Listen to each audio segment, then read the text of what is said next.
മഹാനും ഭയങ്കരനുമായി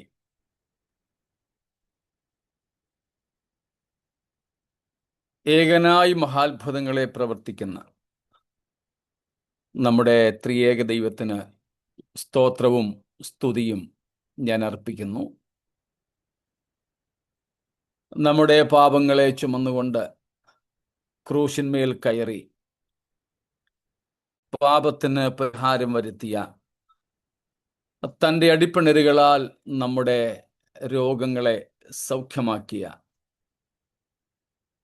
കർത്താവായ യേശുക്രിസ്തുവിന്റെ നാമത്തിൽ ഉള്ള സ്നേഹവും വന്ദനങ്ങളും ആദരവോടെ അറിയിക്കുന്നു. കർത്താവിന്റെ തിരുസന്നിധിയിൽ നമുക്ക് ഒരുമിച്ച് സന്തോഷത്തോടെ തിരുവെഴുത്തുകൾ വിചിന്തനം ചെയ്യുവാൻ കർത്താവ് പിന്നെയും കൃപയേകുന്നല്ലോ. അവിടുത്തേക്ക് സ്തോത്രവും സ്തുതിയും ഉണ്ടാകുമാറാകട്ടെ. ഒരു മാസത്തിന്റെ ആരംഭം കൂടെ ദൈവം കാണുവാനായി നമുക്ക് കൃപ തന്നു. ഈ ആദ്യത്തെ ദിവസം വ്യത്യസ്തമായ സമയ മേഖലകളിലാണ് നാം ആയിരിക്കുന്നത്. എങ്കിലും എല്ലായിടത്തും നമ്മൾ പുതിയ ദിവസത്തിലേക്ക്, പുതിയ മാസത്തിലേക്ക് പ്രവേശിച്ചു. ഈ വർഷത്തിന്റെ ആദ്യ പകുതിയിൽ നമ്മെ കാത്ത സൂക്ഷിച്ച ദൈവം ഈ രണ്ടാം പകുതിയിലും സൂക്ഷിക്കട്ടെ. അല്ല, ഈ രണ്ടാം പകുതിയിൽ നമ്മുടെ കർത്താവിന്റെ വരവെങ്കിൽ നാം ആരും കൈവിടപ്പെട്ടു പോകാതെ കർത്താവിനോട് ചേർക്കപ്പെടുവാനും ഇടയാകട്ടെ. അതായിരിക്കട്ടെ നമ്മുടെ പ്രാഥമികമായ ലക്ഷ്യം, ആഗ്രഹം, ഒരുക്കം. സ്തോത്രം. നമ്മൾ പ്രാർത്ഥനയോടെ എബ്രായ ലേഖനം 2-ാം അധ്യായം 14-ാമത്തെ വാക്യത്തിലേക്ക് പ്രവേശിക്കുകയാണ്. നമ്മൾ ഇന്നലെ ഏറ്റവും ഒടുവിൽ തുടങ്ങി വെച്ചത് 14-ഉം 15-ഉം വാക്യങ്ങളാണല്ലോ. ഒന്നും കൂടെ നമുക്ക് ആ വാക്യങ്ങൾ വായിക്കാം. Hebrews 2:14 and 15.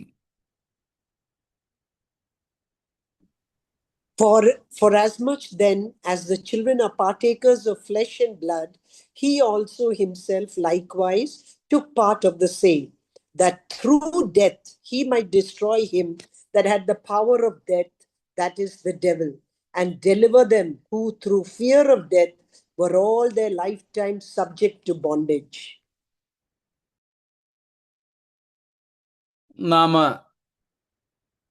ഇന്നലെ ഈ വാക്യങ്ങളെ വിശകലനം ചെയ്യുവാൻ തുടങ്ങി. സിൻസ് therefore, ഇംഗ്ലീഷിൽ അങ്ങനെയാണ് അത് തുടങ്ങുന്നത്. അതുകൊണ്ട് എന്ന് നമുക്ക് മനസ്സിലാക്കാം. 13-ാം വാക്യം വരെ പറഞ്ഞു നിർത്തിയ വിഷയത്തിന്റെ തുടർച്ച. അതുകൊണ്ട്. സ്തോത്രം. നമ്മൾ യേശുക്രിസ്തുവിന്റെ സഹോദരങ്ങളാകൊണ്ട്. 2, നമ്മൾ യേശുക്രിസ്തുവിനും ദൈവത്തിനും മക്കളാകൊണ്ട്. പ്രത്യേകിച്ച് 13-ാം വാക്യാടിസ്ഥാനത്തിൽ ക്രിസ്തുവിന്റെ മക്കൾ.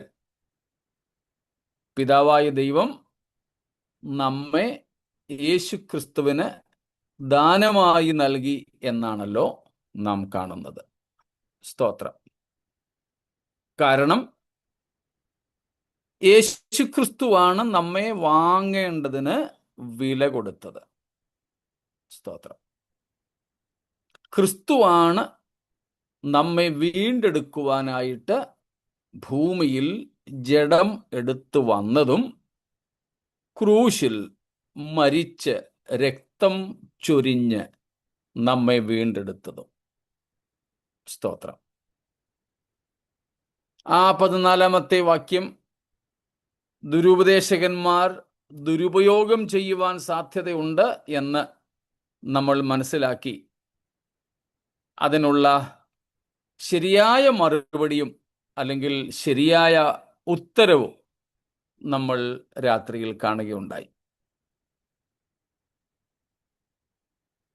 പിതാവും പുത്രനും പരിശുദ്ധാത്മാവും ഒറ്റ ഒരു വ്യക്തി മാത്രമാണ് എന്ന് വാദിക്കുന്ന തൃത്വോപദേശ നിഷേധികളാണ് അങ്ങനത്തെ ഒരു വാദം ഉന്നയിക്കാൻ സാധ്യതയുള്ളത്. അവരെ പൊതുവെ നമുക്ക് വണ്ണസ് ഗ്രൂപ്പ് എന്ന് വിളിക്കാം. തൃത്വനിഷേധികളായി പല ഗ്രൂപ്പുകളുണ്ട്, പല സംഘങ്ങളുണ്ട്, ദുരുപദേശ സംഘടനകളാണവർ. വേദപുസ്തകം വെളിപ്പെടുത്തുന്ന ദൈവം പിതാവ്, പുത്രൻ, പരിശുദ്ധാത്മാവ് എന്ന 3 വ്യക്തികളായി നിത്യമായി തന്നെ, അനാദിയും ശാശ്വതവുമായി തന്നെ നിലനിൽക്കുന്ന ഏക സത്യദൈവത്തെയാണ്. അപ്പോൾ വേദപുസ്തകത്തിലെ ദൈവത്തിൻ്റെ ആളത്വ വിശേഷതയാണത്. സ്തോത്രം. The uniqueness of the person of God of the Bible is he is triune, one Godhead but 3 persons, one Godhead but 3 persons. അതാണ് നാം ഇന്നലെ കണ്ടത്. സ്തോത്രം. വേദപുസ്തകത്തിലെ ദൈവത്തിൻ്റെ ഏറ്റവും വലിയ വ്യക്തിത്വവുമായി, ആളത്വവുമായി ബന്ധപ്പെട്ട പ്രത്യേകതയാണത്. ആളത്വവുമായി ബന്ധപ്പെട്ട പ്രത്യേകതയാണത്. മറ്റ് മതങ്ങളിലെല്ലാം ഒന്നുകിൽ ബഹുദൈവങ്ങൾ, ഒന്നിലധികം ദൈവങ്ങൾ, ഒരു ദൈവമേ ഉള്ളൂ എന്നവരും അവകാശപ്പെടാറുണ്ട്. എന്നാൽ പല പേരുകളിലും പല രൂപങ്ങളിലുമാണെന്ന് അവർ പഠിപ്പിക്കുന്നു. ഇന്നലെ ഞാൻ ദിനപത്രത്തിൽ, ഡെയിലി ന്യൂസ് പേപ്പറിൽ, ഓൺലൈനാണ്, വായിച്ചു. ഇന്ത്യയിലെ ഒരു ബോളിവുഡ് താരം, ഒരു സിനിമാ താരം, അദ്ദേഹം, എനിക്ക് തോന്നുന്നു അദ്ദേഹവും വൈഫും 2 മതങ്ങളിൽപ്പെട്ടവരാണെന്ന്. എൻ്റെ വ്യക്തമായ ഓർമ്മയിലില്ല, ഹെഡിങ് ഞാൻ വായിച്ചതേ ഉള്ളൂ. അദ്ദേഹം മക്കളെ പഠിപ്പിക്കുന്നത് ഒറ്റ ദൈവമേ ഉള്ളൂ, പല മതക്കാർ ആ ഒറ്റ ദൈവത്തിന് പല പേരും പല രൂപവും സങ്കല്പിച്ച് നൽകിയിരിക്കുന്നുവെന്ന് മാത്രമേ ഉള്ളൂ എന്ന്. മതസൗഹാർദ്ദം, റിലീജിയസ് ഹാർമണി, മതസൗഹാർദ്ദം എന്ന നിലയിലാണ് അങ്ങനെ പഠിപ്പിക്കുന്നത്. ആയിക്കൊള്ളട്ടെ. ഇപ്പം ലോകത്തുള്ള മതങ്ങളെല്ലാം ഒന്നുകിൽ ബഹുദൈവ വിശ്വാസം പ്രചരിപ്പിക്കുന്നു, പഠിപ്പിക്കുന്നു, ആചരിക്കുന്നു, അല്ലെങ്കിൽ മുസ്ലിങ്ങളെ പോലെയുള്ള സ്ട്രിക്റ്റ് മോണോത്തിസ്റ്റിക് റിലീജിയൻസ്, ഒറ്റ ദൈവം മാത്രമേ ഉള്ളൂ എന്ന് കാർക്കശ്യത്തോടെ പഠിപ്പിക്കുന്ന മതങ്ങളുണ്ട്. മുസ്ലിം പോലെയുള്ള, യഹൂദന്മാരും അതിനോട് ചേർന്ന് നിൽക്കുന്നവരാണ്. അത് പക്ഷേ അവർ അറിയാതെയാണ് അങ്ങനെ ചെയ്യുന്നതെന്ന് മാത്രം. അവരുടെ തിരുവെഴുത്തുകളിലെ ദൈവ പഠനം അല്ലെങ്കിൽ ദൈവിക വെളിപ്പാട് അവർ പറയുന്നത് പോലെ അല്ല എന്ന് നമുക്കറിയാം. എന്നാൽ പൊതുവെ പഠിപ്പിക്കുമ്പോൾ അല്ലെങ്കിൽ പറയുമ്പോൾ ഉൾക്കൊള്ളാൻ സാധിക്കാത്ത തരത്തിൽ വളരെ കാർക്കശ്യ ഏകദൈവ വിശ്വാസത്തെ പ്രചരിപ്പിക്കുന്ന മതങ്ങളാണ് യഹൂദ മതവും ഇസ്ലാം മതവും ഒക്കെ. അവിടെയൊക്കെ ഒറ്റ ദൈവം, ബഹുദൈവങ്ങളില്ല, ഒറ്റ ദൈവം, സ്ട്രിക്റ്റ് മോണോത്തിസ്റ്റിക്. അവിടെ ഒറ്റ ആളെ ഉള്ളൂ, only one person in one God head. There is only one Godhead, and in that one Godhead, only one person is there. But that is not the teaching of the Bible. Whether Christian Bible, New Testament, or the Jewish Bible, our Old Testament. പഴയ പുതിയ നിയമങ്ങളിൽ ഒരുപോലെ നമ്മൾ കാണുന്നത് ത്രിയേക ദൈവവിശ്വാസമാണ്. അതെന്താണെന്ന് ഇന്നലെ ഞാൻ ചുരുക്കമായിട്ട് പറഞ്ഞു. Only one Godhead and three equal persons. ഇതാണ് ത്രിയേകത്വം. ഒറ്റ ദൈവത്വവും ആ ഏക ദൈവത്വത്തിൽ തത്തുല്യരായ 3 വ്യക്തികളും. ചിലർ വ്യക്തികൾ എന്നതിന് പകരം വ്യക്തിത്വങ്ങളെന്നും പറയാറുണ്ട്. തെറ്റില്ല. ചിലർക്ക് വ്യക്തിത്വം എന്ന് കേൾക്കുന്നത് അല്പം പ്രയാസമാണ്. അവർ പറയുന്നത് ആൾമാറാട്ടം നടത്തുന്ന ഒരു രീതിയായിട്ട്. അങ്ങനെയല്ല വ്യക്തിത്വം എന്ന് ഉദ്ദേശിക്കുന്നത്. വ്യക്തി എന്ന അർത്ഥത്തിൽ തന്നെയാണ് വ്യക്തിത്വം എന്നും അവിടെ ഉദ്ദേശിക്കുന്നത്. അപ്പോൾ ഇതാണ് ത്രിയേകത്വം. വേദപുസ്തകത്തിൻ്റെ ദൈവീക ഉപദേശം, theology of the Bible. One Godhead and 3 equal persons in that one Godhead, united harmoniously together. വളരെ രമ്യതയിൽ, ഐക്യതയോടെ 3 തത്തുല്യരായ വ്യക്തികൾ ഒരുമിച്ചുള്ള ഏക ദൈവത്വമാണ് വേദപുസ്തകം പരിചയപ്പെടുത്തുന്നത്.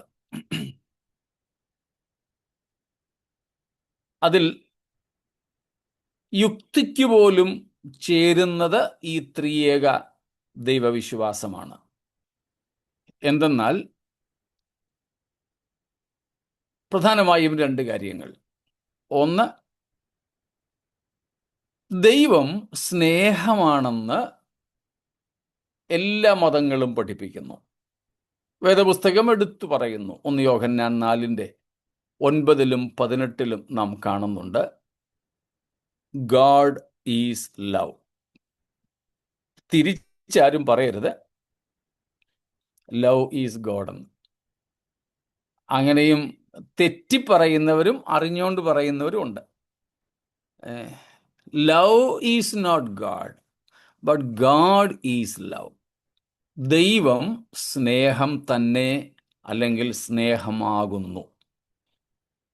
സ്നേഹം എന്നത് കൊടുക്കുകയും എടുക്കുകയും ചെയ്യുന്ന സൈക്ലിക്കായിട്ടുള്ള, ചാക്രികമായിട്ടുള്ള ഒരു ഇമോഷനാണ്.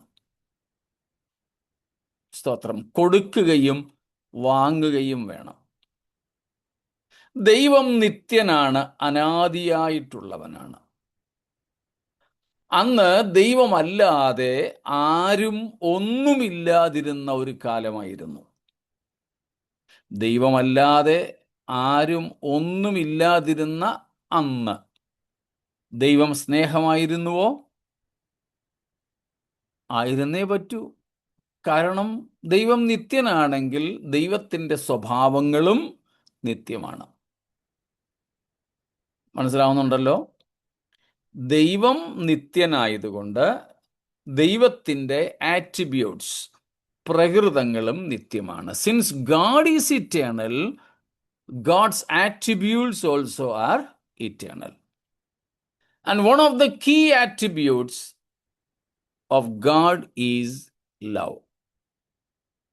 അങ്ങനെ ആരും ഒന്നും ഇല്ലാതെ ദൈവം മാത്രമുണ്ടായിരുന്ന ആ അനാദിയിൽ ദൈവം സ്നേഹമായിരുന്നുവെങ്കിൽ ദൈവം ആരെയാണ് സ്നേഹിച്ചത്?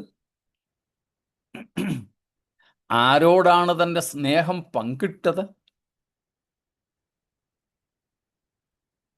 മുസ്ലിങ്ങൾ പോലെയുള്ള കർക്കശമായ ഏക ദൈവവിശ്വാസത്തിൽ നിൽക്കുന്നവർക്ക് ഈ ചോദ്യത്തിന് മറുപടി തരാൻ കഴിയില്ല. എന്നാൽ വേദപുസ്തകത്തിൻ്റെ തനതായ രീതിയിൽ നമുക്കത് മനസ്സിലാക്കാൻ പറ്റും. വേദപുസ്തകം തന്നെ നമ്മെ അത് പഠിപ്പിക്കുന്നു.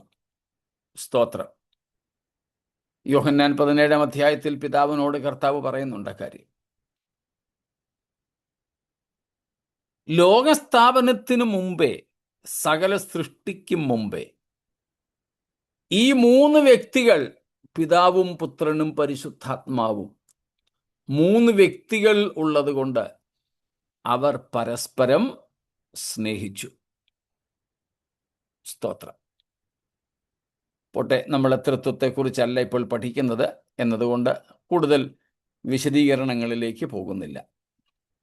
കൂടാതെ നമ്മൾ ഈ വിഷയത്തെക്കുറിച്ച് വിശദമായി മുൻപ് പഠിച്ചിട്ടുമുണ്ട്. അപ്പോൾ വേദപുസ്തകം നമ്മെ പഠിപ്പിക്കുന്ന ത്രിയേക വിശ്വാസത്തെ ഖണ്ഡിക്കാൻ എബ്രായർ 2:14 ദുരുപദേശകർ ദുരുപയോഗം ചെയ്യാൻ സാധ്യതയുണ്ട്. കാരണം 14-ാം വാക്യത്തിൽ നമ്മൾ കണ്ടു,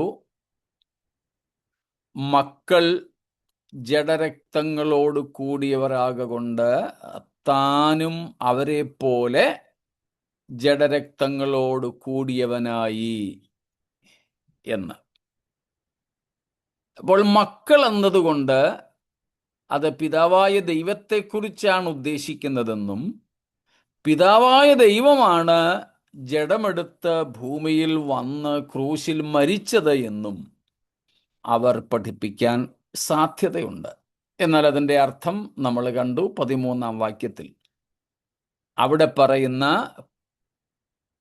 മക്കൾ, ദൈവമക്കൾ, ക്രിസ്തുവിൻ്റെ മക്കൾ എന്ന നിലയിലാണ് യേശു ക്രിസ്തു തന്നെ അവിടെ പറയുന്നതായി പഴയ നിയമ ഉദ്ധരണിയും കൂടെ എടുത്ത് അപ്പോസ്തലൻ നമ്മെ പഠിപ്പിക്കുന്നത്. ഇത്രയും വ്യക്തമാണല്ലോ. എന്തെങ്കിലും ചോദ്യങ്ങളുണ്ടോ?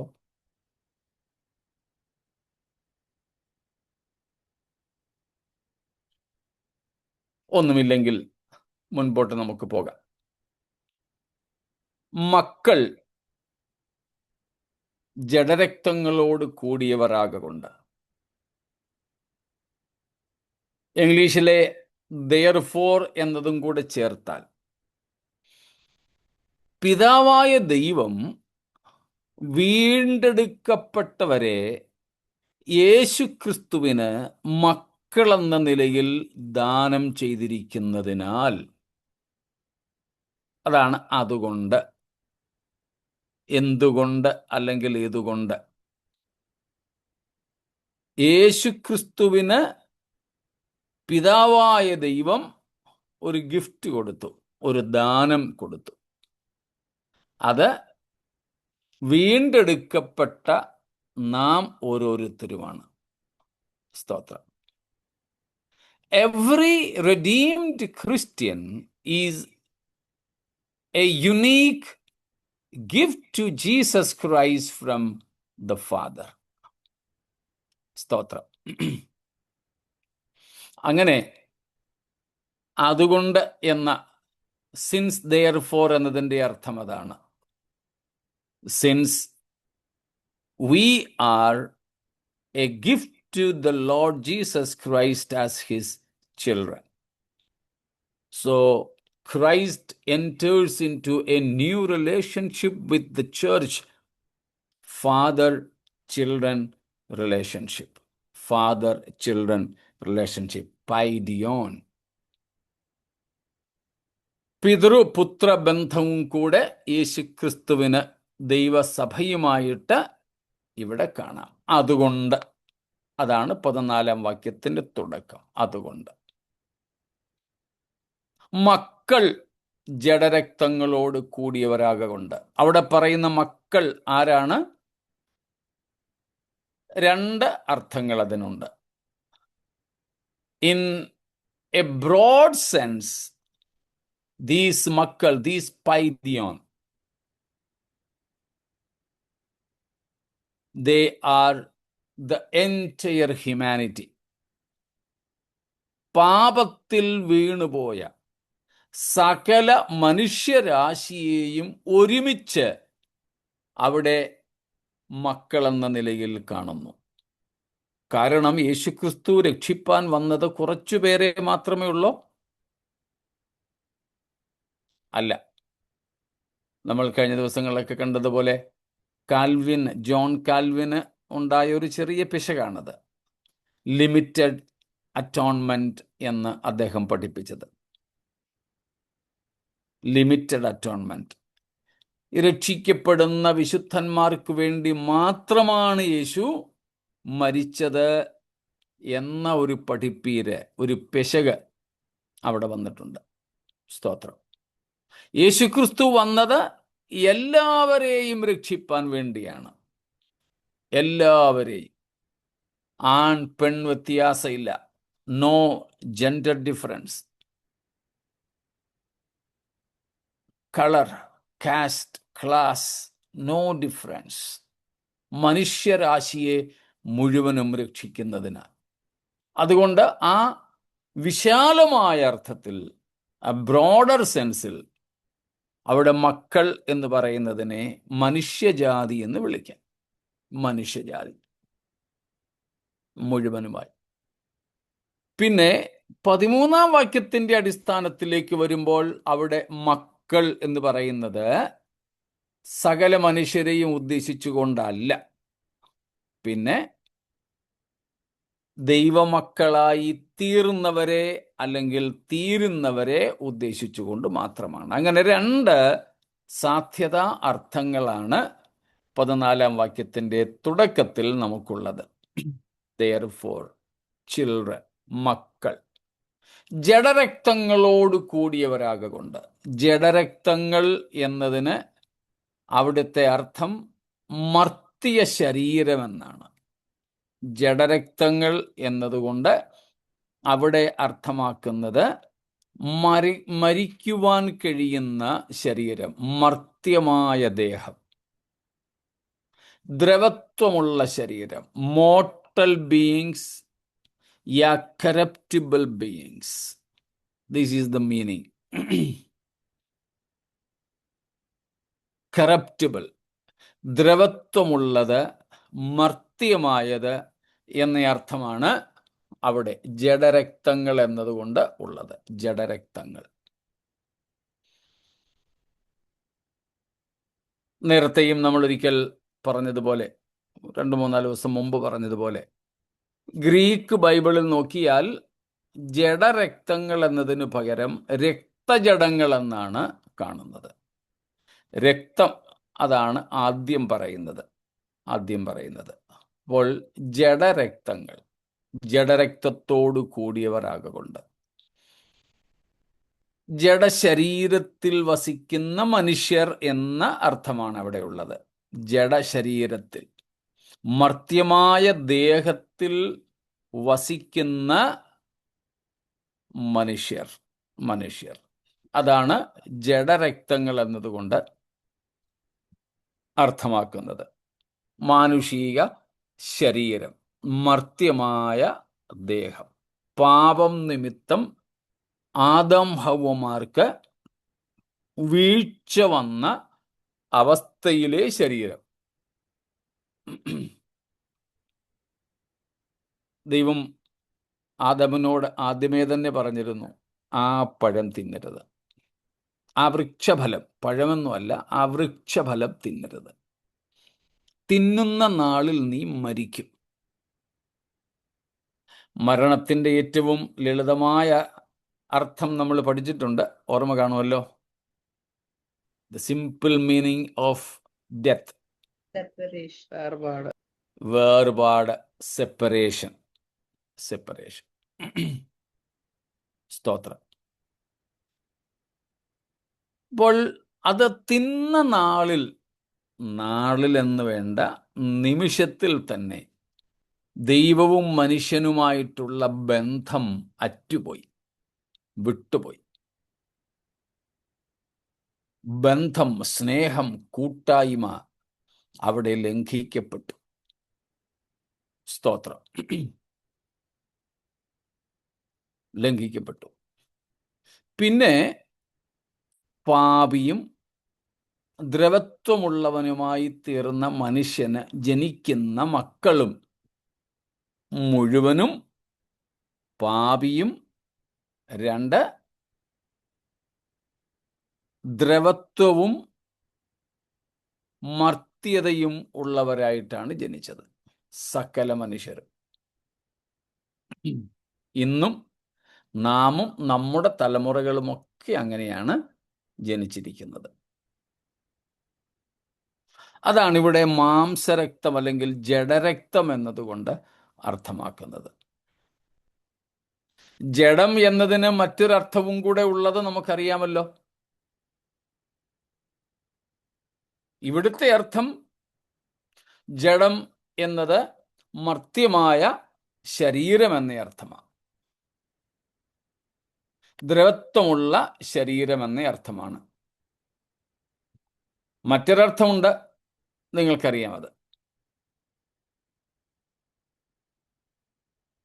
ഒന്ന് കൂടെ വന്നാട്ട്. വഷളായ ദേഹി. വഷളായി പോയ ദേഹി. പാപം നിമിത്തം വഷളായി പോയ ദേഹി. പിശാചിന് നേരിട്ട് ബന്ധപ്പെടുവാൻ കഴിയുന്ന മനുഷ്യനിലെ ഒരു അവസ്ഥ, അവയവമല്ലത്. It is not a member of the body. അതൊരു ശരീര അവയവമല്ല ജഡമെന്ന് പറയുന്നത്. പകരം അതൊരു അവസ്ഥയാണ്. It's a state. It's a state, ഒരവസ്ഥയാണ്, ഒരു പ്രകൃതമാണ്. ഇറ്റ്സ് എ നേച്ചർ, ഒരു പ്രകൃതമാണ്, ഒരു സ്വഭാവമാണ്, ഒരു പ്രകൃതമാണ്, ഒരവസ്ഥയാണ് ജഡം. ഈ ജഡത്തിലേക്കാണ് പിശാചിന് നേരിട്ട് ബന്ധപ്പെടാൻ സാധിക്കുക.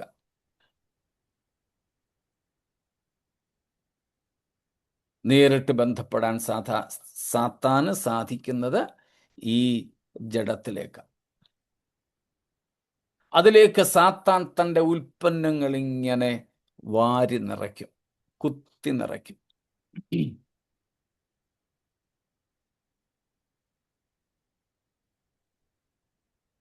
ഇങ്ങനെ രണ്ടർത്ഥങ്ങളുണ്ട് ജഡത്തിന്. എന്നാൽ ഇവിടെ ഉദ്ദേശിക്കുന്ന ജഡം ശരീരമെന്നേ ഉള്ളൂ. മറ്റേ വഷളായിപ്പോയ ദേഹിയെക്കുറിച്ചല്ല പറയുന്നത്. ജഡം എന്നതുകൊണ്ട് അർത്ഥമാക്കുന്നത് നമ്മുടെ ഈ പഞ്ചഭൗതിക വസ്തുക്കളെ കൊണ്ട് നിർമ്മിതമായ ശരീരം, ബോഡി.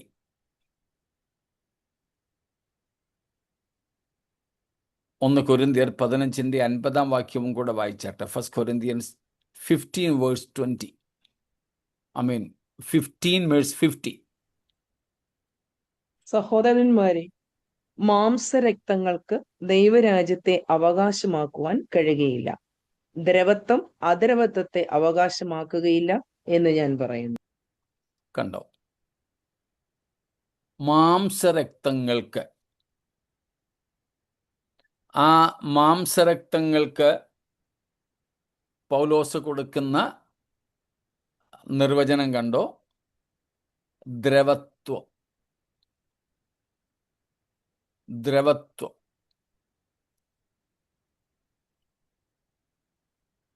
അപ്പോൾ അതാണ് ഇവിടെ എബ്രായർ 2:14 പറയുന്നത്, മക്കൾ ജഡരക്തങ്ങളോട് കൂടിയവരാകൊണ്ട്.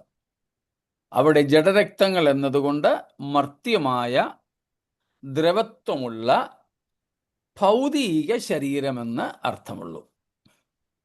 അല്ലാതെ മറ്റ് ലേഖനങ്ങളിൽ നമ്മൾ കാണുന്ന ജഡം എന്ന പ്രകൃതത്തിൻ്റെ വീഴ്ച വന്ന ദേഹിയുടെ അവസ്ഥയെ കുറിക്കാൻ വേണ്ടിയല്ല. സ്തോത്രം. മക്കൾ ജഡരക്തങ്ങളോട് കൂടിയവരാകൊണ്ട്. ഭൗതിക ശരീരം. താനും അവരെ പോലെ ജഡരക്തങ്ങളോട് കൂടിയവനായി. യേശുവും താനും ആരെക്കുറിച്ചാണ് ഉദ്ദേശിക്കുന്നത്? ആരെക്കുറിച്ചാണ് പറയുന്നത്? യേശുവിനെ യേശുക്രിസ്തുവിനെ കുറിച്ച്, യേശുവിനെ കുറിച്ച് താനും. സ്തോത്രം.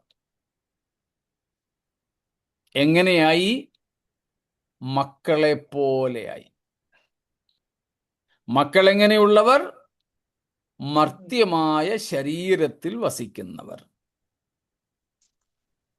മർത്യമായ ശരീരത്തിൽ വസിക്കുന്നവർ. യേശുവും എന്തു ചെയ്തു? അവരെ പോലെയായി. സ്തോത്രം. എന്ന് വെച്ചാൽ യേശുവും ജഡശരീരം ധരിച്ചു, ജഡമെടുത്തു, യോഹന്നാന്റെ ഭാഷയിൽ. സ്തോത്രം. ജഡമെടുത്തു. അതും എങ്ങനെയുള്ള ജഡം? മോർട്ടൽ, മർത്യമായ, ദ്രവത്വമുള്ള. സ്തോത്രം. ദ്രവത്വമുള്ള. നമ്മള് 1 കൊരിന്ത്യർ 15-ാമത്തെ അധ്യായത്തിൽ നിന്ന് അതേ സംബന്ധിച്ച് മുമ്പ് പഠിച്ചിട്ടുണ്ട്. ഒന്നും കൂടെ ഒന്ന് പറഞ്ഞു വിട്ടേക്കാം. സ്തോത്രം.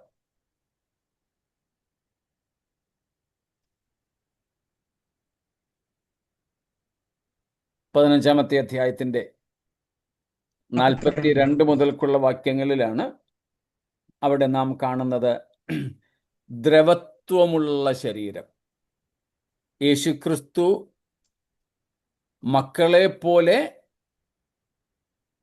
ജഡരക്തങ്ങളോട് കൂടിയവനായി എന്നതിൻ്റെ അർത്ഥമാണ് നാം നോക്കുന്നത്. യേശുവും നമ്മെ പോലെ ജഡമെടുത്തു, മനുഷ്യനായി. എങ്ങനെയുള്ള ജഡം എന്നുള്ളതാണ് നാം അവിടെ നോക്കുന്നത്. 42-ാം വാക്യത്തിൽ നാം കാണുന്നു ദ്രവത്വമുള്ള ശരീരം. സ്തോത്രം. കറപ്റ്റിബിൾ ബോഡി. പിന്നെ 43-ാമത്തെ വാക്യത്തിൽ വായിക്കുന്നു അപമാനമുള്ള, അല്ലെങ്കിൽ അപമാനത്തിൽ വിതയ്ക്കപ്പെടുന്ന ശരീരം. അപമാനത്തിൽ വിതയ്ക്കപ്പെടുന്ന ശരീരം.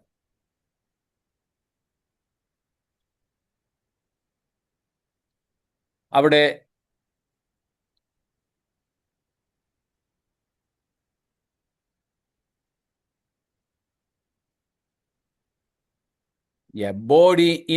body of dishonor, body of dishonor or of humiliation. Dishonor or humiliation, amplified ന്റെ ഭാഷയിൽ പറഞ്ഞാൽ. മൂന്നാമത്തെ പ്രത്യേകത, യേശുക്രിസ്തു എടുത്ത ജഡത്തിന്റെ മൂന്നാമത്തെ പ്രത്യേകത, നമുക്ക് അവിടെ ബലഹീനമായ ശരീരം. ബലഹീനമായ ശരീരം. വീക്ക്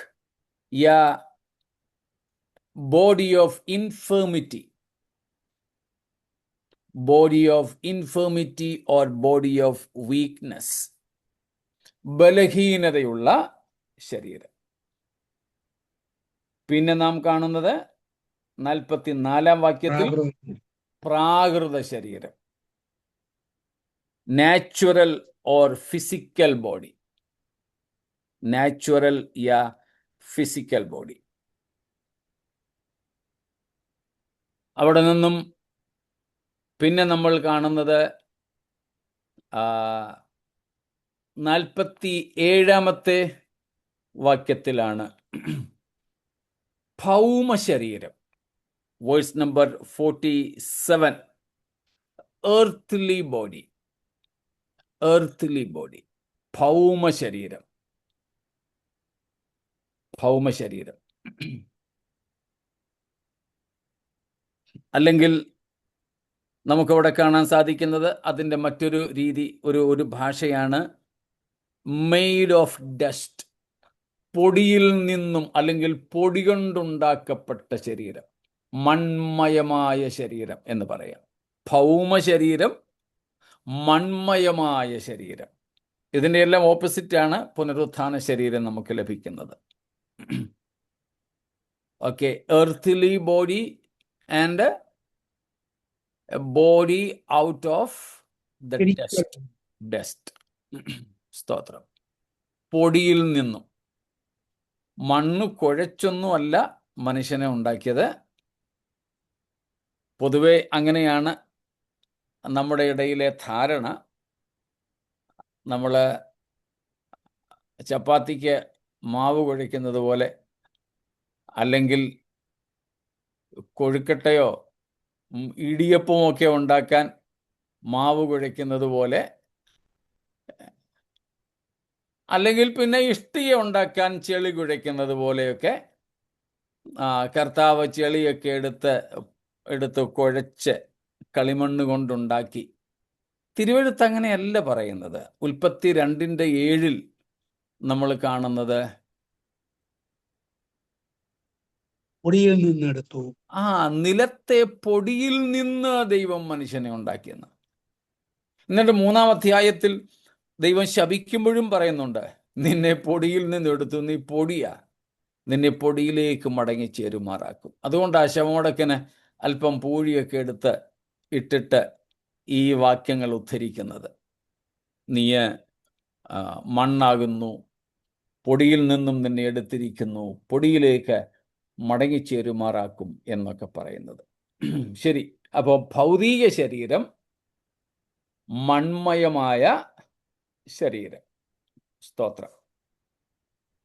പിന്നെ 50-ാമത്തെ വാക്യത്തിലേക്ക് വരുമ്പോൾ നാം അവിടെ കണ്ടു മാംസ രക്തങ്ങൾ കൊണ്ടുള്ള ശരീരം. മാംസരക്തങ്ങൾ കൊണ്ടുള്ള ശരീരം. Body of flesh and blood. Flesh and blood. അതിൻ്റെ തന്നെ അർത്ഥം അതേ വാക്യത്തിൽ വീണ്ടും നമ്മൾ കാണുന്നുണ്ട്. ദ്രവത്വമുള്ള, അത് നമ്മൾ 42-ാമത്തെ വാക്യത്തിൽ കണ്ടിരുന്നു. എന്നാൽ ആ ദ്രവത്വത്തോടൊപ്പം അവിടെ കൊടുത്തിരിക്കുന്ന മറ്റൊരു പ്രയോഗമാണ് മർത്യമായ ശരീരം. സ്തോത്രം. അതിൻ്റെ താഴേക്ക് നമ്മൾ വരുമ്പോൾ നമ്മത് കാണുന്നു. അതിൻ്റെ 53-ാമത്തെ വാക്യത്തിലാണ്. സ്തോത്രം. ദ്രവത്വമുള്ളത് അദ്രവത്വത്തെയും മർത്യമായത് അമർത്യത്തെയും ധരിക്കണം. സ്തോത്രം. അവിടെ നാം കാണുന്നത് ഇംപെരിഷബിൾ, അല്ലെങ്കിൽ മോർട്ടൽ, കറപ്റ്റിബിലിറ്റി എന്നും മോർട്ടാലിറ്റി എന്നുമുള്ള 2 പദങ്ങളാണ് മർത്യവും ദ്രവത്വവും എന്നുള്ളതിന് അവിടെ ഉപയോഗിക്കുന്നത്. സ്തോത്രം. അപ്പോൾ മർത്യമായ ശരീരം, മർത്യമായ ശരീരം.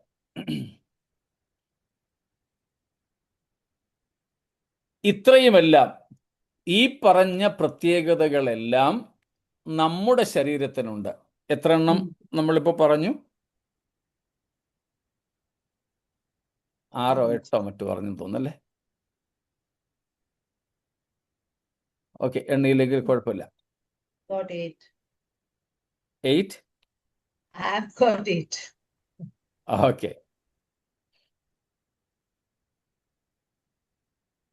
ഇനിയും ഒരു സംഗതി കൂടെയുണ്ട്. പക്ഷേ നമ്മുടെ ശരീരത്തിന് അത് ചേരൂ. യേശുവിൻ്റെ ശരീരത്തിന് ആ പ്രത്യേകതയില്ലായിരുന്നു. ഇതുവരെ പറഞ്ഞ എല്ലാ മാംസരക്തങ്ങളുടെ അല്ലെങ്കിൽ ജഡരക്തങ്ങളുടെ ഉള്ള ശരീരത്തിൻ്റെ ഈ പ്രത്യേകതകളെല്ലാം നമുക്കും യേശുക്രിസ്തുവിനും ഒരുപോലെയാണ്. എന്നാൽ ഇനി പറയാൻ പോകുന്ന ഒരു പ്രത്യേകത നമുക്കേ ഉള്ളൂ, യേശുക്രിസ്തുവിന് ഇല്ല. എന്താണത്? Sinful body. 53 5-ാമത്തെ വാക്യം, 56-ാമത്തെ വാക്യം, 56. മരണത്തിന്റെ വിഷമുള്ള പാപം, പാപത്തിന്റെ ശക്തിയോ ന്യായപ്രമാണം. സ്തോത്രം. എന്ന് വെച്ചാൽ നമ്മുടെ ശരീരത്തിന് ഇപ്പോൾ നമ്മൾ പറഞ്ഞ പ്രത്യേകതകൾ കൂടാതെ ഈ ഒരു പ്രത്യേകത കൂടെ ഉണ്ട്. ഏത് പ്രത്യേകത? പാപപ്രകൃതി. പാപപ്രകൃതം. We are in a sinful body. Along with all these peculiarities from verse number 42. 42 മുതൽക്കുള്ള വാക്യങ്ങളിൽ നമ്മൾ കണ്ട ശരീരത്തിൻ്റെ എല്ലാ പ്രത്യേകതകളും നമുക്കുണ്ട്. അതുപോലെ തന്നെ യേശുക്രിസ്തുവിൻ്റെ ജഡശരീരത്തിനുമുണ്ട്. അങ്ങനെയുള്ള ഒരു ശരീരമാണ് യേശുക്രിസ്തുവും എടുത്തത്, ധരിച്ചതെന്നാണ് എബ്രായർ 2:14 നമ്മളിപ്പോൾ വായിച്ചത്, അല്ലെങ്കിൽ അതിൻ്റെ അർത്ഥം. എന്നാൽ നമ്മുടെ ശരീരത്തിനും ക്രിസ്തുവിൻ്റെ ശരീരത്തിനും തമ്മിലുള്ള വ്യത്യാസം, നമ്മുടെ ശരീരം പാപജഡമായിരുന്നു, പാപം വസിക്കുന്ന ശരീരം, പാപത്തിന് അധീനമായ ശരീരം, പാപത്തിൻ്റെ അടിമത്വത്തിൽ വിൽക്കപ്പെട്ട ശരീരം. Our body had one more speciality or peculiarity, that our body was or is sinful. പാപ ശരീരമാണ്, പാപ ശരീരമാണ്. We are fallible beings. എന്നാൽ യേശുക്രിസ്തുവിൻ്റെ ശരീരത്തിന്, ക്രിസ്തു സ്വീകരിച്ച ജഡശരീരത്തിന് 42 മുതൽ ഇങ്ങോട്ടുള്ള വാക്യങ്ങളിൽ നമ്മൾ കണ്ട പ്രത്യേകതകളൊക്കെ ഉണ്ട്, നമ്മുടേതിനോട് സമമാണ്. എന്നാൽ ഇവിടെ വരുമ്പോൾ ഒരു വ്യത്യാസം. യേശുവിൻ്റെ ശരീരം പാപ ശരീരം അഥവാ പാപജഡമായിരുന്നില്ല. നമ്മുടേതുപോലെ യേശു പാപത്തിൽ ജനിച്ചവനല്ല.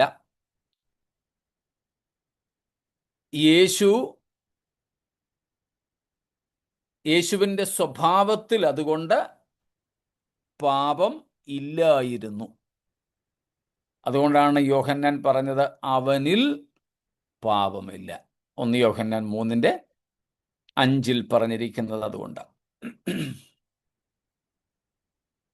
എന്നാൽ അതും പൗലോസ് ലീഹ അല്ല, പരിശുദ്ധാത്മാവ് പൗലോസിലൂടെ എടുത്തു പറഞ്ഞിട്ടുണ്ട്. നമുക്കറിയാവുന്ന വാക്യമാണ്. നമ്മളൊക്കെ പാപജഡത്തിൽ ഈ ഭൂമിയിൽ ജീവിക്കുമ്പോൾ യേശുക്രിസ്തു പാപജഡത്തിൻ്റെ പൂരിപ്പിക്കാമോ? ലൈക്ക്നെസ് അല്ലെങ്കിൽ സാദൃശ്യത്തിലാണ് വന്നത്. നമ്മൾ ഒത്തിരി പ്രാവശ്യം വായിച്ചിട്ടുള്ളതാണെങ്കിലും ഒന്നും കൂടെ നമുക്കങ്ങ് വായിക്കാമല്ലോ. റോമർ 8:3, റോമൻസ് 8:3. ജഡത്താലുള്ള ബലഹീനത നിമിത്തം ന്യായപ്രമാണത്തിന് കഴിയാഞ്ഞതിനെ സാധിപ്പാൻ ദൈവം തന്റെ പുത്രനെ പാപജഡത്തിന്റെ സാദൃശ്യത്തിലും പാപം നിമിത്തവും അയച്ചു, പാപത്തിന് ജഡത്തിൽ ശിക്ഷ വിധിച്ചു. സ്തോത്രം. പാപജഡത്തിന്റെ സാദൃശ്യത്തിൽ യേശുക്രിസ്തു വന്നു. യേശുവിൽ പാപമില്ലായിരുന്നു. യേശുവിൻ്റെ ശരീരം പാപ ശരീരം ആയിരുന്നില്ല. കാരണം യേശുക്രിസ്തു ഒരു മാതാപിതാക്കളാൽ ഭൂമിയിൽ മനുഷ്യരാൽ ജനിച്ചവൻ അല്ല. സ്തോത്രം. മറിയയുടെ ഉദരത്തിൽ കിടന്നു എന്നത് വാസ്തവമാണ്. ഇനിയും യേശുക്രിസ്തു മറിയയുടെ ഉദരത്തിൽ പിറന്നു എന്നതുകൊണ്ട് ചില പ്രസംഗകരെ പഠിപ്പിക്കുന്നതും പ്രസംഗിക്കുന്നതും പോലെ യേശുവിന് ആംബ്ലിക്കൽ കോഡ്, പൊക്കിൾ കൊടി ഇല്ലായിരുന്നെന്നൊന്നും പറഞ്ഞ് വിവാദമൊന്നും ഉണ്ടാക്കാൻ ശ്രമിക്കണ്ട.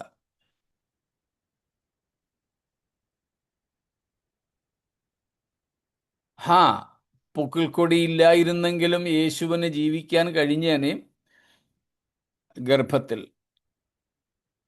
പക്ഷേ പൊക്കിൾ കൊടി ഉണ്ടായിരുന്നോ ഇല്ലായിരുന്നോ എന്നുള്ളത് നമുക്കൊരു വിഷയമേ അല്ല. അതുപോലെ ചിലർ പറയാറുണ്ട് യേശു മറിയയുടെ മുലപ്പാല് കുടിച്ചിട്ടില്ല എന്ന്. ഇനി അതും നമ്മൾ വാദിക്കാനും തർക്കിക്കാനും പോകണ്ട. അവർ കുടിച്ചിട്ടില്ലെന്ന് പറയുന്നത് ആ മുലപ്പാലിലൂടെ പോലും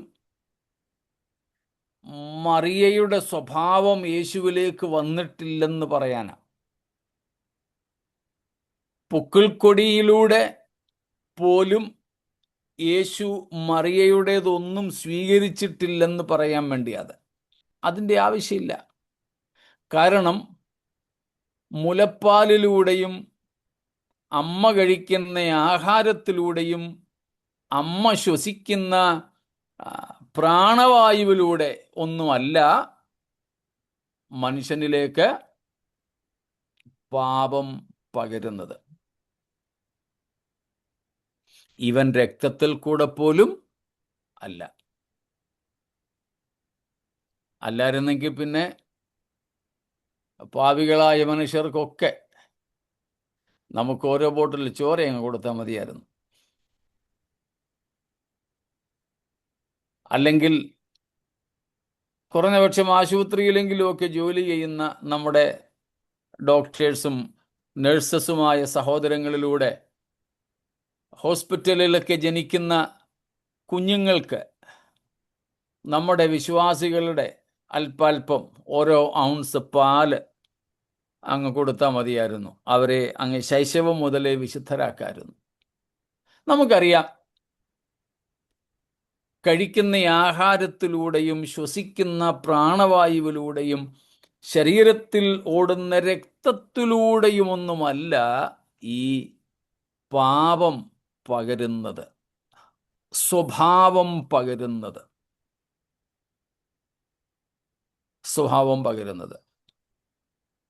അതൊക്കെ നമുക്കറിയാം, ജീനുകളിലൂടെയാണ്, ബീജത്തിലൂടെയാണ് ആ പ്രകൃതത്തിൻ്റെ കൈമാറ്റം നടക്കുന്നത്. എന്നാൽ യേശുക്രിസ്തു മറിയയിൽ നിന്ന് ഗർഭകാലത്ത് പ്രാണവായു ശ്വസിച്ചിട്ടുണ്ടാകാം, ഭക്ഷണം കഴിച്ചിട്ടുണ്ടാകാം. പക്ഷെ അതൊന്നും യേശുവിനെ പാപമുള്ളവനാക്കുന്നില്ല. സ്തോത്രം. പാപമുള്ളവനാക്കുന്നില്ല. യേശു പാപരഹിതനായിരുന്നു. ഇപ്പോൾ എബ്രായർ 2:14 പറയുന്ന മക്കൾ ജഡരക്തങ്ങളോട് കൂടിയവരാകൊണ്ട് താനും അവരെ പോലെ ജഡരക്തങ്ങളോട് കൂടിയവനായി എന്ന അത്രയും ഉള്ള കാര്യങ്ങൾ നമുക്ക് വലിയ കുഴപ്പമില്ലാതെ മനസ്സിലാക്കാണുമായിരിക്കുമല്ലോ. കഠിനമായ കാര്യങ്ങളൊന്നും ഇവിടെ ഇല്ലെന്ന് എനിക്ക് തോന്നുന്നു. എങ്കിലും ആർക്കെങ്കിലും സംശയം വല്ലതും ഉണ്ടെങ്കിൽ ചോദിച്ചാട്ടെ.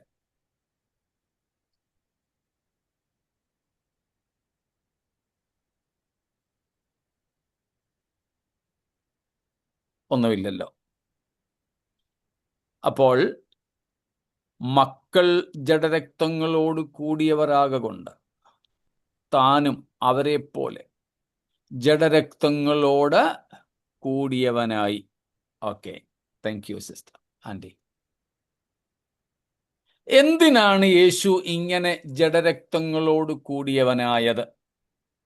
എന്തിനാണ് യേശു മക്കളെപ്പോലെ, നമ്മെപ്പോലെ മർത്യ ശരീരം സ്വീകരിച്ചത്?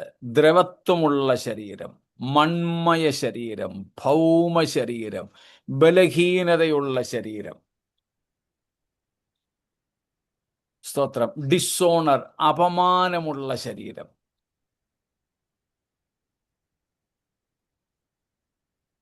നാച്ചുറൽ, പ്രാകൃതികമായ ശരീരം. എന്തിനാ കർത്താവ് ഈ ശരീരം എടുത്തത്?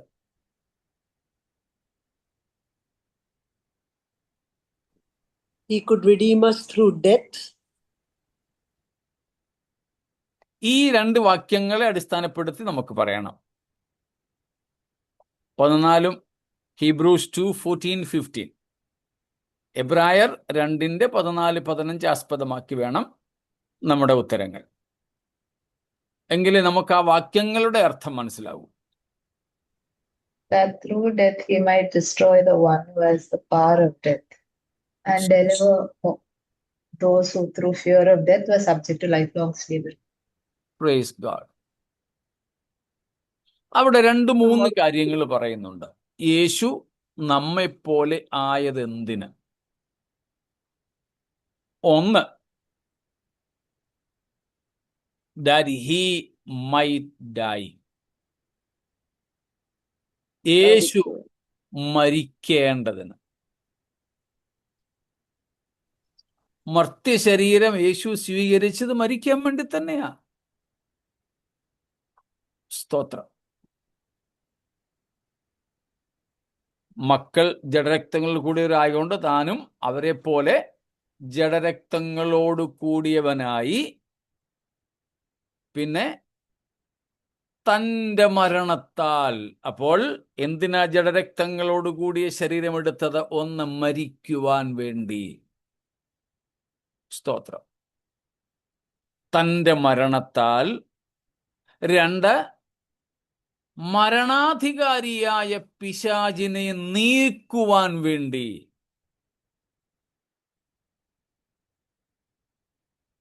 3,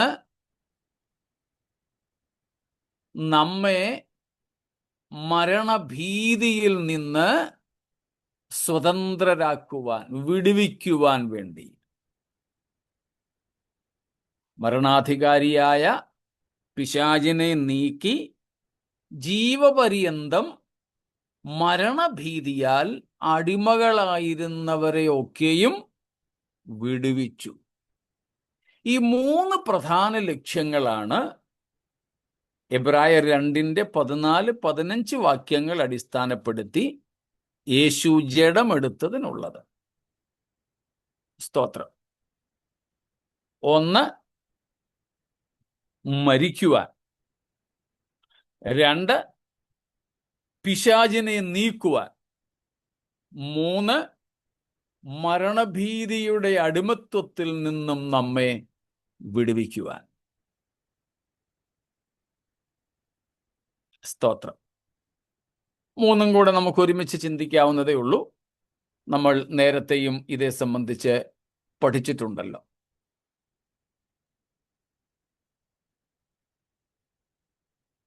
നമുക്കറിയാം, യേശുക്രിസ്തു ദൈവത്വത്തിന്റെ പൂർണ്ണതയിലായിരുന്നപ്പോൾ, ജഡമെടുക്കുന്നതിന് മുമ്പ് യേശുവിന് മരിക്കുവാൻ കഴിയാത്ത ശരീരത്തിലായിരുന്നു. ദൈവീക ശരീരം, ഡിവൈൻ ബോഡി. നാം അതിനെ വിളിക്കുന്നത്, അല്ല, വേദപുസ്തകം അതിനെ വിളിക്കുന്നത് സ്പിരിറ്റ് ബോഡി എന്നാണ്. ആത്മശരീരം. ആത്മീയമല്ല, not spiritual body, but spirit body. ദൈവം ആത്മാവാകുന്നു. അപ്പോൾ ആത്മശരീരമാണ് യേശുവിനുണ്ടായിരുന്നത്. ആ ശരീരം മർത്യമല്ല. അതുകൊണ്ട് യേശുവിന് മർത്യമായ ഒരു ശരീരം വേണമായിരുന്നു. യേശു ആ ജഡമെടുത്തു നമ്മെപ്പോലെ. മരിക്കുക എന്ന ലക്ഷ്യമാണ്. സ്തോത്രം. യേശു ജീവിക്കാൻ വേണ്ടി പിറന്നവനല്ല, ജീവിപ്പിക്കുവാൻ വേണ്ടി വന്നവനാണ്. പക്ഷേ ജീവിക്കുവാൻ വന്നവനല്ല, മരിക്കാൻ തന്നെ വന്നതാണ്. സ്തോത്രം. മരിക്കുവാനായി തന്നെയാ കർത്താവ് വന്നേ. നമുക്കറിയാം, യേശുക്രിസ്തുവിൻ്റെ അത്ഭുതാവഹമായ ജനനം കൊണ്ടോ ക്രിസ്തുവിൻ്റെ അത്ഭുതങ്ങൾ തുടിച്ചു നിൽക്കുന്ന ശുശ്രൂഷ കൊണ്ടോ യേശുക്രിസ്തുവിൻ്റെ നിസ്തുലമായ ജീവിതം കൊണ്ടോ നമുക്കാർക്കും രക്ഷയില്ല. ഒരു പാപിക്കും രക്ഷിക്കപ്പെടാൻ കഴിയില്ല. എന്നാൽ യേശുക്രിസ്തുവിൻ്റെ മരണമാണ് നമ്മെ രക്ഷിക്കുന്നത്. സ്തോത്രം. യേശുക്രിസ്തുവിൻ്റെ ഏറ്റവും വലിയ ശക്തി വെളിപ്പെട്ടത് തൻ്റെ മരണത്തിലാണ്. സ്തോത്രം. പണ്ട് കാനവച്ചൻ പറഞ്ഞ ഒരു കാര്യം എനിക്ക് ഓർമ്മയുണ്ട്. അദ്ദേഹം ഇവിടെ എവിടെയോ വന്ന സമയത്താണ്. നമുക്കറിയാമല്ലോ, ഈ ദുഃഖവെള്ളിയാഴ്ച അതുമായി ഈസ്റ്ററുമായി ബന്ധപ്പെട്ട സമയങ്ങളിൽ പല സഭകളിലും പല ആചാരങ്ങളുമുണ്ട്. അതിൽ ഫിലിപ്പീൻസിൽ നടക്കുന്ന ഒരു ആചാരമാണ് യേശുവിനെ ക്രൂശിക്കുന്നത് പോലെ ഒരു മനുഷ്യനെ ക്രൂശിൽ കയറ്റും. അത് പക്ഷേ ആണിയടിച്ച് തൂക്കിയൊന്നുമല്ല, ഒരു അഭിനയം. ഒരു മനുഷ്യൻ പറഞ്ഞു, യേശുവിനെ ക്രൂശിച്ചതുപോലെ എന്നെയും ക്രൂശിക്കണം. മുമ്പോട്ട് വന്നു. ഒരു ചാട്ടവാറിൻ്റെ അടി കൊണ്ടതുമല്ല, അയാൾ ഓടിയ വഴിക്ക് പുല്ലില്ലെന്നാണ് പറയുന്നത്. അത് അച്ഛൻ്റെ ഭാഷയിൽ പറഞ്ഞാൽ നമുക്കറിയാമല്ലോ എത്ര നർമ്മത്തോടെ അദ്ദേഹം പറയുന്നത്. എന്നിട്ട് അച്ഛൻ പറഞ്ഞൊരു കാര്യമുണ്ട്. മരണം, യേശുവിൻ്റെ ക്രൂശ് മരണം യേശുവിൻ്റെ ബലഹീനതയല്ല വെളിപ്പെടുത്തുന്നത്. യേശുവിൻ്റെ ക്രൂശ് മരണം യേശുക്രിസ്തുവിൻ്റെ ബലത്തെയും ശക്തിയെയും മഹത്വത്തെയുമാണ് വെളിപ്പെടുത്തുന്നത്. സ്തോത്രം. കാരണം ഇത്രയേറെ കഷ്ടസങ്കടങ്ങൾ സഹിച്ചുകൊണ്ട് മരിക്കുക എന്നത് ഒരു സാധാരണക്കാരനെ കൊണ്ട് സാധ്യമല്ല. സ്തോത്രം. യേശുക്രിസ്തു ഭൂമിയിൽ വന്ന ലക്ഷ്യം ആത്യന്തികമായും യേശു നേടിയെടുക്കുന്നത് തൻ്റെ ക്രൂശ് മരണത്തിലൂടെയാണ്. When he came to the world, he did not stop at Bethlehem. He did not stop at Galilee, even Jerusalem. യേശു കർത്താവ് വന്നപ്പോൾ, സ്തോത്രം, ബേത്ലഹേം കൊണ്ടോ കാലിത്തൊഴുത്തുകൊണ്ടോ ഗലീല കൊണ്ടോ യെരുശലേം ദേവാലയം കൊണ്ടോ പോലും ക്രിസ്തു തൻ്റെ ശുശ്രൂഷ അവസാനിപ്പിച്ചില്ല. അതെല്ലാം യേശുവിന് വെറും ഒരു പാസിംഗ് ത്രൂ, ഒരു വഴി മാത്രമായിരുന്നു, ഒരു പാത മാത്രമായിരുന്നു. അവൻ എവിടേക്കാണ് പോയത്? ക്രൂശിലേക്കാണ് യേശുക്രിസ്തു നടന്നെടുത്തുകൊണ്ടിരുന്നത്. യേശുക്രിസ്തുവിൻ്റെ ജനനത്തിനു മുൻപ് മുതലുള്ള ലക്ഷ്യമെന്ന് പറയുന്നത് ക്രൂശായിരുന്നു.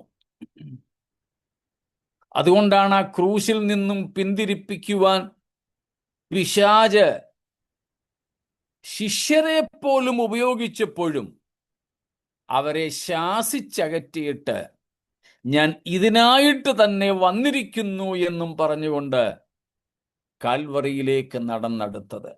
കുലക്കളത്തിലേക്ക് സ്വയം യേശു നടന്നെടുക്കുകയായിരുന്നു. സ്തോത്രം. അതെ, യേശുക്രിസ്തുവിന്റെ കാൽവറി മരണത്താലാണ് സാത്താൻ പരാജയപ്പെടുന്നതും മനുഷ്യൻ രക്ഷിക്കപ്പെടുന്നതും. സ്തോത്രം. അതിനെ വ്യക്തമാക്കുന്ന ഒരു ഇംഗ്ലീഷ് കൊച്ചൊരു കോറസ് ഉണ്ടല്ലോ, നമുക്കതറിയാം. Lord I lift your name on high. സ്തോത്രം. അതിൻ്റെ ഈരടികളൊന്ന് പാടി നമുക്ക് ഇന്നത്തേത് നിർത്താം. Annie sister, would you please lead us in? Lord, I lift your name on high. Lord, I love to sing your praises. I'm so glad you're in my life. So glad you came to save us. You came from heaven to earth to show the way, from the earth to the cross, my debt to pay, from the cross to the grave, from the grave to the sky. Lord, I lift your name on high. Lord, I lift your name on high. Praise God. കണ്ടോ, you came from heaven to earth to show the way. ഞങ്ങൾക്ക് മാർഗം തെളിക്കുവാൻ അങ്ങ് സ്വർഗത്തിൽ നിന്ന് ഭൂമിയിലേക്ക് വന്നു. അവിടെ നിന്നില്ല. From the earth to the cross, my ഡെപ്റ്റ് ടു പേ. എന്റെ പാപത്തിന്റെ കടം വീട്ടുവാൻ ഭൂമിയിൽ നിന്ന് ക്രൂശിലേക്ക് അങ്ങ് യാത്ര ചെയ്തു. ക്രൂശ് കൊണ്ടും അവസാനിച്ചില്ല. From the cross to the grave, ക്രൂശിൽ നിന്ന് ഭൂമിക്കടിയിലേക്ക്, പാതാളത്തിലേക്ക് അടക്കപ്പെട്ടു അങ്ങ്. പക്ഷേ അവിടം കൊണ്ടും അങ്ങയുടെ കഥ കഴിയുന്നില്ല. From the grave to the sky, ഉയർത്തെഴുന്നേറ്റ് അങ്ങ് സ്വർഗത്തിലേക്ക് മടങ്ങിപ്പോയി.